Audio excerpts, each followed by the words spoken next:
జాగ్రత్త. ఏమిటి ఆ మూడు? వేటి విషయాల్లో మనం జాగ్రత్తగా ఉండాలి? మొదటిగా నీ నోటితో జాగ్రత్త. ఏమిటి? నోటితో జాగ్రత్త. 2, నిద్రతో జాగ్రత్త. 3, నారీతో జాగ్రత్త. ఈ అద్భుతమైనటువంటి సామెత ద్వారా ఈ 3 జాగ్రత్తలు సొలొమోను తెలియచేస్తూ ఉన్నాడు. మొదటిగా నోటితో జాగ్రత్త. బైబిల్ సెలవిస్తుంది, నీ నోటిని నువ్వు అదుపులో పెట్టుకున్నట్లయితే నీ శరీరం అంతా కూడా అదుపులో ఉంటుంది అని భక్తుడైనటువంటి యాకోబు ఈ మాట రాశాడు. చదువుతున్నాను మీకోసం. యాకోబు పత్రిక 3వ అధ్యాయము 2వ వచనం చదువుతున్నాను. అనేక విషయములలో మనం అందరము తప్పిపోచున్నాము. ఎవడైనను మాట యందు తప్పని ఎడల అట్టివాడు లోపము లేనివాడై తన సర్వ శరీరమును స్వాధీనమందు ఉంచుకొన శక్తి గలవాడు. అనేక విషయంలో తప్పిపోతున్నారు కానీ జాగ్రత్త, నోటి విషయంలో తప్పిపోకండి. మీ నోటిని జాగ్రత్తగా అదుపులో ఉంచుకోండి. ఒకవేళ ఎవడైనా నోటి విషయంలో జాగ్రత్తగా ఉన్నట్లయితే వాడు లోపము లేనివాడై తన సర్వ శరీరమును స్వాధీనమందు ఉంచుకొన శక్తి గలవాడగును. గుర్రములు మనకు లోబడుటకై నోటికి కళ్ళెము పెట్టి వాటి శరీరమంతయు త్రిప్పుదుము గదా. ఓడలను కూడా చూడుడి, అవి ఎంతో గొప్పవై పెనుగాలికి కొట్టుకొని పోబడినను ఓడ నడుపు వాని ఉద్దేశము చొప్పున మిక్కిలి చిన్నదగు చుక్కాని చేత త్రిప్పబడును. అలాగుననే నాలుక కూడా చిన్న అవయవమైనను బహుగా అదిరిపడును. ఎంత కొంచెము నిప్పు ఎంత విస్తారమైన అడవిని తగులబెట్టును. నాలుక అగ్నియే. నాలుక మన అవయవములలో ఉంచబడిన పాప ప్రపంచమై సర్వ శరీరమునకును మాలిన్యము కలుగ చేయుచు ప్రకృతి చక్రమునకు చిచ్చు పెట్టును. అది నరకము చేత చిచ్చు పెట్టబడును. 9వ వచనము. ఈ నాలుకతోనే తండ్రి అయిన ప్రభువును స్తుతింతుము, దీనితోనే దేవుని పోలికగా పుట్టిన మనుషులను శపింతుము. ఒక్క నోట నుండి ఆశీర్వాద వచనమును శాప వచనమును బయలు వెళ్ళును. నా సహోదరులారా, ఇలాగు ఉండకూడదు. నీటి బుగ్గలో ఒక్క జల నుండి తీయని నీరును చేదు నీరును ఊరునా? నా సహోదరులారా, అంజూరపు చెట్టున ఒలివ పండ్లైనను ద్రాక్ష తీగను అంజూరపు పండ్లైనను కాయునా? అటువలనే ఉప్పు నీళ్లలో నుండి తీయని నీళ్లు ఊరునా? మీ నోటి విషయంలో జాగ్రత్త. మీ నోటిలో నుంచి ఆశీర్వాదపు వచనము అదే సమయంలో శాప వచనము రావడం మంచిది కాదు. జాగ్రత్త. అంతేకాకుండా ఇదే సామెతలలో నోటి విషయంలో అనేక జాగ్రత్తలు, హెచ్చరికలు భక్తుడు చేస్తూ ఉన్నాడు. చదివిస్తాను. యెహోవాకు అసహ్యమైనవి 6 కలవు, 7 ఆయనకు హేయములు. ఏమిటే ఆయనకు అసహ్యమైనవి, హేయమైనవి అని అడిగితే అవేవనగా అహంకార దృష్టియు, కళ్ళలాడు నాలుకయు, నిరపరాధులను చంపు చేతులు. కళ్ళలాడు నాలుక దేవునికి అసహ్యం. 19వ వచనము.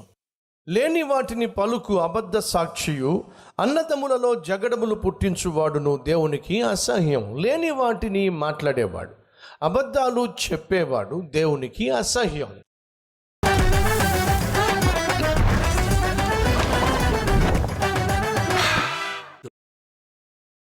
నోటి విషయంలో మనం బహు జాగ్రత్తగా ఉండాలి. ఎందుకంటే మన నోటితో చేసేటటువంటి పొరపాట్లు, పాపాలు ప్రాణం మీదకి తీసుకొస్తాయి అనేది బైబిల్ యొక్క సారాంశం. ఈ జ్ఞాపకం ఉంది, ఒకసారి చెప్పాను.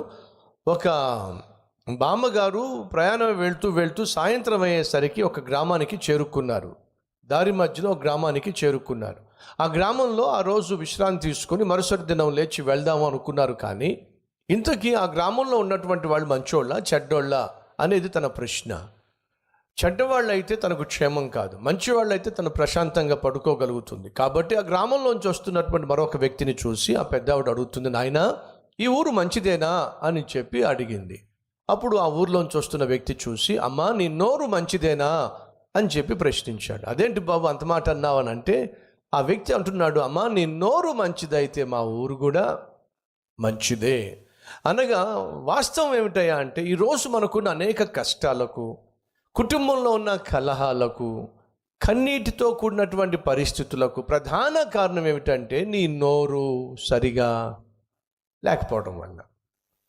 నీ నోరు మంచిది కాదు కాబట్టే నీ గృహంలో ఉన్న పరిస్థితులు బాగోలేదు. నీ నోరు మంచిది కాదు కాబట్టి నీ బంధువులతో నీకు సత్సంబంధం లేదు. నీ నోరు మంచిది కాదు కాబట్టి అస్తమాను నీ ఉద్యోగం ఊడిపోతూ ఉంది. నీ నోరు మంచిది కాదు కాబట్టి ఏ ఒక్కడితో నీకు సమాధానం లేదు. నీ నోరు మంచిది కాదు కాబట్టే చేతులారా నీ చుట్టూ ఉన్నటువంటి ప్రశాంత వాతావరణాన్ని నువ్వు అశాంతితో నింపేసుకుంటున్నావు. ఒకవేళ నీ జీవితంలో మంచి దినాలు చూడాలి అని నువ్వు ఆశపడుతున్నట్లయితే, మంచి రోజులు నీకు రావాలి అని కోరుకుంటున్నట్లయితే, నువ్వు చేయాల్సింది ఏమిటో కూడా బైబిల్లో స్పష్టంగా ఉంది. పేతురు రాసిన మొదటి పత్రిక 3వ అధ్యాయము 10వ వచనం చదువుతున్నాను. జీవమును ప్రేమించి మంచి దినములు చూడగోరువాడు జీవమును ప్రేమించి, జీవము అనగా నేనే మార్గము, నేనే సత్యము, నేనే జీవము, ప్రభు అయిన యేసుక్రీస్తు మాత్రమే నీకు నాకు జీవాన్ని ప్రసాదించగలిగిన వాడు.